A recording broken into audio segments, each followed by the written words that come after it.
우리 로마서 12장 말씀을 계속 보도록 하겠습니다. 로마서 12장 9절에서 10절의 말씀을 보도록 하겠습니다. 로마서 12장 9절에서 10절.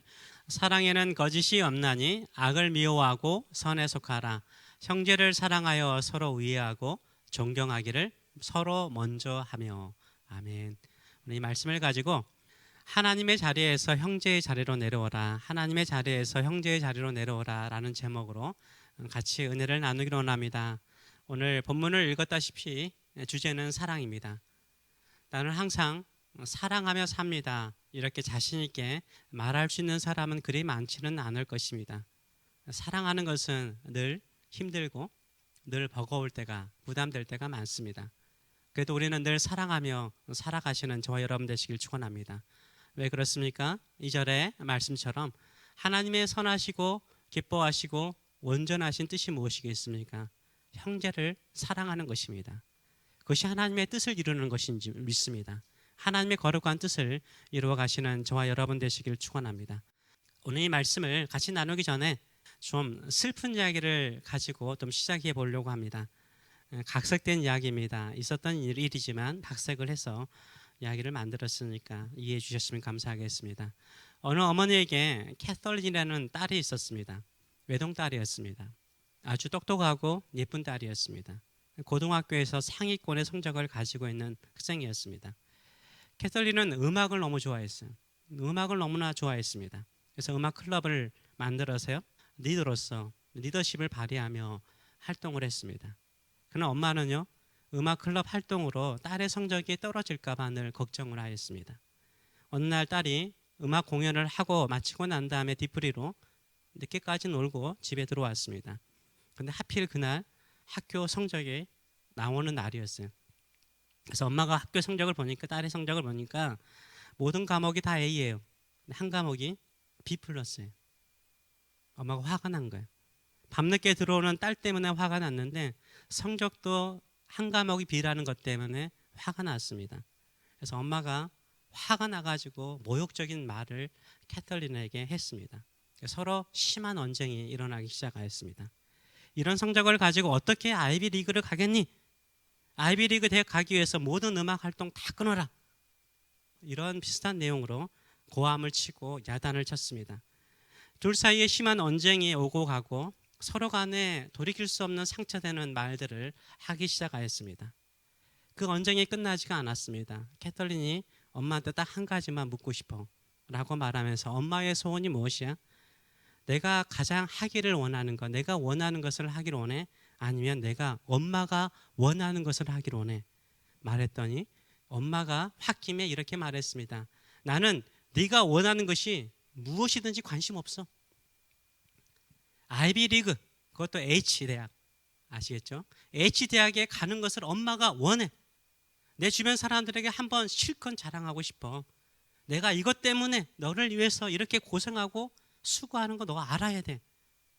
그 흥분하면 막 화를 내던 이 캐서린이요, 이렇게 차분하게 대답을 해요. 그래, 내가 엄마의 소원을 이루어 줄게. 내가 엄마의 소원을 이루어 줄게. 단호하게 대답을 합니다. 그리고 난 다음에 이 캐서린은요, 엄마에게 약속한 대로 음악을 끊어요. 그리고 아이비리그 대학을 진학하기 위해서요, 무려 10가지의 봉사활동을 해요. 그리고 SAT 만점을 맞습니다. 그리고 전액 장학금으로 H대학에 합격을 해요. 엄마는 축하 파티를 하고 이웃들과 친구들 초청을 하고 멀리 있는 사람에게는 전화해서 자랑을 하죠. 캐서린이 대학 기숙사에 들어갔습니다. 그리고 이틀 후에 학교로부터 엄마에게 연락이 왔습니다. 캐서린이 기숙사에서 자살했다라는 소식을 듣죠. 딸의 마지막 노트에 적힌 말은 무엇이었을까요? 나는 엄마의 소원을 이루어 주었다. 나는 엄마의 소원을 이루어 주었다. 이 한마디 했다고 합니다. 외동딸을 잃은 엄마의 마음은 어떠하였을까요? 이것이 사랑일까요? 물론 엄마는 딸의 미래와 행복을 위해서 그렇게 수고하고 말했겠죠. 그런 엄마의 마음이 딸을 위한 마음이었겠죠. 그러나 이것은 사랑이 아니라 본질적으로는 엄마의 욕망이요, 엄마의 욕심이죠. 다 너를 위한 것이야 라는 사랑의 이름으로요, 엄마의 욕망을 채우고자 했던 거죠. 이것은 거짓된 사랑이죠. 거짓된 사랑이죠. 우리는 다 너를 위한 것이라고 말하면서 그 사람을 통제하고 관리하고 내가 원하는 나를 위한 도구로 삼고자 할 때가 많습니다. 우리는 사랑의 이름으로 얼마나 많은 사람들에게 거짓된 사랑을 합니까? 거짓된 사랑. 다 너를 위한 것이야. 너를 사랑하기 때문에 이렇게 말하는 거야. 너를 사랑하기 때문에 이렇게 행동하는 거야. 그런데 사랑이라는 그것이요, 거짓된 욕망일 때가 참 많습니다. 오늘 본문은 분명하게 말합니다. 사랑에는 거짓이 없나니. 사랑에는 거짓이 없다라고 말하고 있습니다. 사랑에는 거짓이 없습니다. 사랑은 순수합니다. 사랑은 깨끗합니다. 사랑은 투명합니다. 사랑은 욕망이 아닙니다. 사랑은 이기심이 아니에요. 사랑은 위선이 아닙니다. 사랑은 거짓이 없어요. 사랑에는 자유가 있어요. 사랑에는 공감이 있습니다. 오늘 본문을 통해서요, 거짓된 사랑이 아니라 참된 사랑, 참된 사랑이 무엇인가를, 형제를 진심으로 사랑하는 것이 무엇인가를 두 가지를 좀 깊이 살펴보기를 원합니다. 첫째는 형제에게 하나님의 자리에서 내려와야 돼요. 9절의 말씀을 보게 되면 사랑에는 거짓이 없나니 악을 미워하고 선에 속하라 라고 말하고 있습니다. 이 땅에 선하신 분은 딱 한 분밖에 없습니다. 누구십니까? 하나님입니다. 하나님의 사랑으로 사랑하는 것입니다. 그러면 악이라는 것은 뭘까요? 악은 어떤 사람에게 악을 행하는 것은요, 내가 그 사람의 하나님이 되고자 하는 거예요. 내가 형제에게 하나님이 되고자 하는 것이 악인 거예요. 지시하고 비판하고 평가하고 판단하고 정죄하는 것, 심판의 자리에 있을 때 내가 그 하나님의 자리에서 형제를 바라보는 것입니다. 아담과 하와의 최초의 죄가 무엇입니까? 그들은 하나님처럼 되고자 하였습니다. 이 하나님처럼 되고자 하는 이 죄성이요, 우리 마음속에 남아있어요. 그래서요, 우리는 다른 사람에게 하나님이 되고자 합니다. 어떻게요? 마치 검사처럼, 마치 재판관처럼 그 사람을 평가해요. 그 사람을 비난해요. 그 사람을 무시하고 정죄를 해요. 누구의 기준으로요? 내 기준으로. 내 기준으로. 내 기준으로 평가하고 비난하고 정죄하면서 내 말을 들어. 내가 원하는 사람이 돼. 그러면서 그 사람을 통제하려고 합니다. 그렇게 통제하려고 하는 대상이요, 가까운 내 남편이거나 내 아내이거나 내 자식이거나 내 친척이거나 내 친구일 때가 있습니다. 내가 그 형제를 평가하고 비난하고 무시할 수 있는 자격이 우리에게 있을까요? 없어요. 없어요. 평가하고 판단하고 이렇게 정죄할 수 있는 분은요, 딱 한 분밖에 없어요. 누굴까요? 하나님 한 분밖에 없는 거예요. 우리 모두는 다 여전히 서로 같은 자리에 있는 죄인일 뿐인 것입니다. 로마서 2장 11절은 이렇게 말하죠. 그러므로 남을 판단하는 사람아, 남을 비판하는 사람아, 누구를 막론하고 네가 핑계하지 못할 것은 남을 판단하는 것으로 네가 너를 정죄함이니 판단하는 네가 같은 일을 행함이니라 라고 말하고 있어요. 우리도 남을 비난할 때 내가 가지고 있는 약점이기 때문에 그 사람의 약점이 잘 보이고요, 그래서 그 사람을 쉽게 비판해. 그 사람이 행한 범죄가 내가 행한 범죄이기 때문에 잘 보이는 거예요. 그래서 쉽게 판단하고 쉽게 비난하는 거예요. 네가 남을 판단하는 그 판단으로 네가 정죄받아. 왜? 너도 그 죄를 범하기 때문이라는 거죠.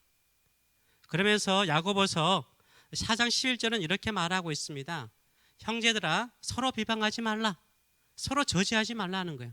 형제를 비방하는 자나 형제를 판단하는 자는 곧 율법을 비방하고 율법을 판단하는 것이라. 내가 만일 율법을 판단하면 율법의 준행자가 아니요, 뭐라고요? 재판관이라. 이 땅의 유일한 재판관은 누구십니까? 하나님밖에 없는 거예요. 근데 네가 재판관처럼 행동하지 말라는 거예요. 네가 재판관이 되려고 하는 그 순간부터 너는 하나님의 자리에 있다라고 이야기를 하고 있는 거예요. 하나님의 자리에서 판단하지 말라는 거예요. 12절은 이렇게 말하죠. 입법자와 재판관은 오직 한 분이시니 누굴까요? 하나님이시죠. 능히 구원하시기도 하시며 멸하기도 하시느니라. 너는 누구이기에 이웃을 판단하느냐라고 말씀하세요. 누가 우리 형제를 판단할 수 있습니까? 누가 우리의 재판관이 될 수 있습니까? 우리가 재판관이 되려고 하는 그 순간부터 하나님의 자리에 올라가 있는 것입니다. 결국 형제를 판단하고 평가하고 비난하는 것은요, 하나님의 자리에 앉아서 하나님 행세를 하려고 하는 거예요. 그래서 형제를 판단하고 무시하고 정죄하는 것이요, 이 정도로 큰 죄라고 생각을 해야 되는데요, 의외로 우리가 그렇게 생각하지 않아요. 누구나 하는데 큰 죄예요. 하나님 자리까지 올라가는 교만함의 죄예요. 교만함의 죄예요. 누구이기에 네 형제를 판단하느냐? 우리가 가깝다는 이유만으로, 잘 안다는 이유만으로요, 남편이나 아내나 자녀에게요, 하나님이 되려고 하면 안 돼요. 그건 사랑이 아닙니다.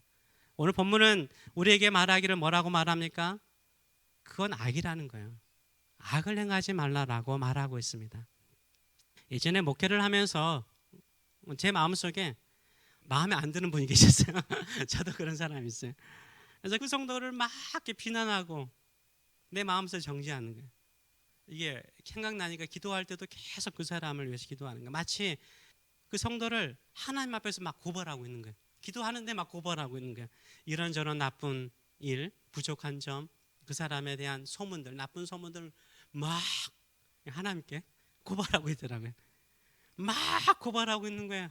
하나님의 귀가 따가울 정도로 내가 막 그 성도를 막 비난하고 있더라고요.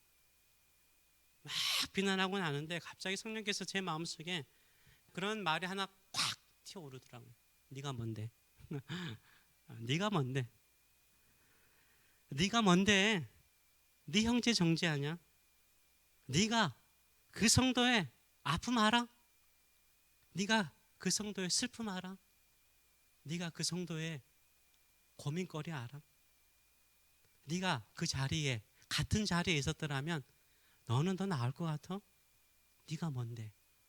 네가 뭔데? 네가 뭔데 함부로 네 형제를 판단하고 평가하느냐? 이렇게 저에게 말씀하신 것처럼 보이더라고요. 그러면서 야고보서 4장 12절 말씀, 너는 누구이기에 이웃을 판단하느냐? 이 말씀이 그 중간에 딱 보이더라고요. 네가 누구이기에 이웃을 판단하느냐? 저도 그럴 때가 참 많아요. 우리는 내 형제들이 내 마음에 들지 않으면 하나님의 자리에 앉아서요, 판단하고 비난하고 정죄하려고 합니다. 그런데 우리의 자리는 어디입니까? 우리의 자리는요, 내 형제의 옆자리예요. 내 형제를 판단하고 평가하는 자리가 아니라요, 우리의 자리는 내 형제의 옆자리에서요, 위로하고 격려하는 자리가 우리의 자리인 거예요. 예수님은요, 예수님의 자리는 어디죠? 하나님의 자리예요. 예수님은 하나님의 자리에서 내려오셨어요. 그리고 우리 옆자리에 오셨어요. 우리와 같은 똑같은 인간이 되셨어요. 현장에서 가는 많은 여인이 있었습니다. 사람들이 붙잡아서 이 여인을 돌로 치려고 다들 돌을 들고 있었어요. 이때 예수님께서 그 주변 사람들에게 뭐라고 말씀하십니까? 죄 없는 자가 먼저 쳐라. 다들 돌 내려놓고 가잖아요. 그러면 예수님께서 하나님의 자리에서 그 여인을 정죄하셨습니까? 나도 너를 정죄하지 아니하노라 라고 주께서 말씀하셨어요. 예수님은요, 하나님의 자리에서 인간의 자리로 내려오셨어요. 정죄하지 않으시고 같은 마음으로 품어주셨어요. 이게 선한 사랑인 거예요. 이 선한 사랑을 하시는 저와 여러분 되시길 축원합니다. 하나님의 자리에서 내려와서 형제의 자리에 있는 것, 이것이 참된 사랑입니다. 하나님의 자리에 앉으려고 하면요, 그 순간부터 악이 다 우리 마음속에 들어와요. 그래서 그 형제를 정죄하고 욕하고 비난하는 생각이 우리 마음속에 사로잡혀요. 마음에 평강이 없어요. 기쁨이 없어요. 형제의 자리에 딱 내려앉잖아요. 이해가 돼요. 용납이 돼요. 기도가 되는 줄 믿습니다. 이런 형제의 자리에서 서로를 위로하고 격려하시는 저와 여러분 되시길 축원합니다. 둘째, 사랑이라는 것은 뭘까요? 사랑은 먼저 존경하는 거예요. 먼저 그 사람을 존중해 주는 거예요. 리스펙트 해 주는 거예요. 형제를 사랑하는 것은요, 먼저 존경하는 거예요. 먼저 존경의 말, 존경의 행동, 존경의 태도를 취하는 것이요, 사랑하는 것입니다. 10절의 말씀을 보게 되면 형제를 사랑하여 서로 우애하고 존경하기를 서로 뭐하라? 먼저에 항상 동그라미 치셔야 돼요. 형제를 사랑하는 거, 서로 존경을 하래요. 누가 먼저요? 내가 먼저 하라는 거예요. 내가 먼저 하라는 거예요. 존경은요, 내가 먼저 하라라고 말하고 있습니다. 존경이 사랑이에요.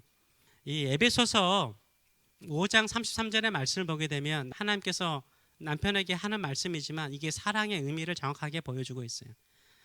그러나 너희도 각각 자기의 아내 사랑하기를 자신같이 하고 아내도 자기 남편을 존경하라 라고 말하고 있어요. 이게 문학적으로 같은 의미를 달리 표현하는 것 뿐입니다. 이게 아내를 사랑하는 거, 이 사랑을 다른 표현으로 하면 뭡니까? 존경이에요. 존경이에요. 사랑은 존경하는 거예요. 사랑하는 사람은 딱 그 상대방을 존경하게 돼 있어요. 근데 보면요, 이 아내를 사랑하기를 자신같이 하고 아내를 사랑하는 것을 자신같이 내 몸처럼 하는 것은 내 아내를 내 통제와 내 관리하에 두는 것이 사랑하는 게 아니죠. 내 아내를 내 자신같이 사랑하는 것은 달리 말하면 뭐면 그 사람을 먼저 존경해 주는 거예요. 존중해 주는 거예요. 아너해 주는 거예요. 리스펙트 해 주는 거예요. 내 몸처럼 사랑하는 것은 먼저 그 사람을 존경해 주는 것이라고 말하고 있어요. 자녀를 사랑하는 것은요, 그 자녀를 먼저 존중하고 존경해 주는 거예요. 남편을, 아내를 사랑하는 것은요, 그 상대방을요 먼저 존중해 주는 것입니다. 이게 성경이 끊임없이 가르치는 바예요. 인간 관계, 형제 관계 속에, 부부 관계 속에, 부모와 자녀 관계 속에 항상 하는 말은 뭐예요? 형제를 사랑하라, 이웃을 사랑하라, 아내와 남편을 사랑하라, 자식을 사랑하라. 이 말의 본질적인 의미는 뭐예요? 먼저 존경하라는 거예요. 먼저 존경하라는 거예요. 그러면 아니, 존경받을 만한 자격이라든가 인물이 돼야지 존경을 하죠. 아니에요. 먼저 존경하는 게 중요해요. 마태복음 7장 12절의 말씀은 우리 황금률이라고 그러죠. 황금처럼 귀한 규범이라는 거예요. 이 황금률이 나오는데 뭐라고 말합니까? 그러므로 무엇이든지 남에게 대접을 받고자 하는 대로 너희도 남을 대접하라. 이것이 율법이요 선지자니라. 이 구약 성경의 요약은 뭐냐? 남에게 대접을 받고자 하는 자는 그대로 대접하라는 거야. 먼저 대접하라는 거야. 네가 먼저 대접하면 대접받을 것이라 라고 말을 하고 있습니다. 어떤 사람이 나를 대하는 태도를요 결정하는 것은 무엇일까요? 그 사람이 나를 대하는 태도를 결정하는 것은요 나의 태도예요. 나의 태도예요. 그 사람의 태도가 아니라 나의 태도예요. 우리는 그 사람의 태도가 나의 태도를 결정한다고 생각하죠? 아니에요. 내가 먼저요 인사를 딱 하잖아요. 그러면 그 사람이 어떻게 반응하죠? 인사해요. 아주 나쁜 놈 아니면 내가 안녕하세요 그럼 인사해요. 미국에서요 가끔 저도 미국 사람 만나면 헬로하고 고개 숙여요. 헬로하고 고개를 딱 숙여요. 그 사람 어떻게 반응한 줄 아세요? 헬로하고 고개 뻣뻣하게 서 있는 사람 많지 않더라고. 똑같이 헬로하고 고개 숙여요. 그 사람의 그 행동, 그 태도를 결정하는 것은 누구예요? 나예요. 내가 먼저 사랑을 보이면요 그 사람도 사랑의 태도를 보이는 거예요. 그런데 내가 그 사람을 경멸하는 태도로 째려보잖아요. 그러면 그 사람도 나를 경멸하는 태도로 바라봐요. 내가 그 사람을 비난하잖아요. 그럼 사람은 다 방어 기제가 있어요. 비난받으면요 반드시 뭐예요? 비난하는 태도를 취해요. 내가 먼저 비난하니까 그 사람이 비난하는 태도를 취하는 거예요. 내가 그 사람을 존중하는 태도, 겸손한 태도로 취하잖아요. 그럼 그 사람도 나에게 겸손한 태도로 취해요. 결국 상대방의 태도를 결정하는 것이 뭡니까? 나의 태도인 거예요. 나의 태도가 결정하는 거예요. 그래서 항상 우리가 이 하나님의 나라의 법에 따라서 살려고 하면요 먼저 존중해야 돼요. 먼저 해야 돼요. 먼저 사랑하는 거예요. 사랑받아요. 먼저 용서하면요 더 큰 것에서 용서를 받아요. 그래서 내가 먼저 사랑하셔야 되고요 내가 먼저 인사하세요. 내가 먼저 그 사람을 세워주세요. 내가 먼저 그 사람을 높여주세요. 내가 먼저 그 사람을 칭찬하세요. 격려하세요. 그럼 그 사람에게 격려를 받고요 칭찬을 받아요. 이게 사랑이라는 거예요. 참된 사랑은 여기에 있는 거예요. 이 사람이 무슨 존경을 받을 만한 게 있어. 에이 이러면 존경도 못 받을 뿐만 아니라 무시를 받아요. 내가 무시했기 때문인 거예요. 내가 존경하잖아요. 그 사람으로부터 존경을 받는 사람이 되는 줄 믿습니다. 남을 판단하고자 하는 것은 하나님의 자리에 오르는 것입니다. 형제의 옆자리에 서세요. 그 형제라면 어떤 감정이었을까? 어떤 아픔이 있었을까? 어떤 슬픔이 있었을까? 왜 그런 결정을 했을까? 이런 마음의 자세를 가지고 살아가는 것이요, 사랑하는 것입니다. 예수님께서 하나님의 자리를 버리시고 인간의 자리로 내려오신 것처럼 죄인된 그 자리에 있는 것, 그게 바로 사랑하는 것입니다. 저도 이제 여기 교회 오기 전에는 참 교만했던 것 같아요. 저 그걸 많이 느끼고 있어요. 개척교회를 하면서 하나님께서 저에게 가르쳐 준 것 가운데 하나가 하나님의 자리에서 내려와서 형제의 자리 앉게 하셨다라고 저는 생각을 해요. 목사의 세계도 목사들끼리 모이잖아요. 목사들끼리 모이면 목사들도 목사들끼리 판단하고 평가를 해요. 또 정죄하고, 저도 이제 규모 있는 교회에서 부목사이지만 있었잖아요. 그럼 가끔 이제 개척교회 목사님이라든지 소식을 듣잖아요. 그러면 저도 모르게 왜 저렇게 하나, 목회를 저 정도밖에 못 하나, 이런 마음이 제 마음에 있었을까 없었을까요? 예, 있었어요. 있었어요. 근데 제가 이제 목회를 개척교회 해보니까 알겠더라고요. 부끄러워. 내가 개척교회 목사님 만나면 제가 부끄러워요. 내가 그렇게 하나님의 자리에 있으면서 같은 목회자의 자리에 있는 것이 아니라 판단하는 게 너무나 부끄럽더라고요. 이제는 존경스러워요. 그분들 참 존경스러워요. 10년, 20년 참고 견디며 목회하는 거 보면 참 존경스러워요. 더 존경스러운 분이 계시더라고요. 누굴까요? 개척교회를 섬기는 성도님들이에요. 대단하시죠. 참 존경스러워요. 쉽지 않은 길이잖아요. 우리 주변에 혹시나 큰 교회 장로, 큰 교회 집사, 큰 교회 권사라고 해서 너무 부러워하지 마세요. 작은 교회, 한두 명인 교회도요, 열심히 섬기는 권사님, 집사님, 장로님 계세요.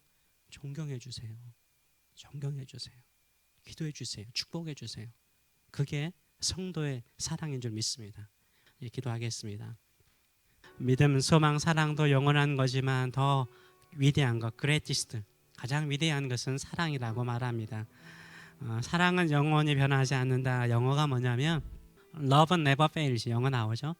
love never fails. 사랑은 절대 실패하지 않아요. 사랑을 심으면 절대 그 열매가 없을 수가 없어요. 근데 그 사랑하는 것이 뭐라고요?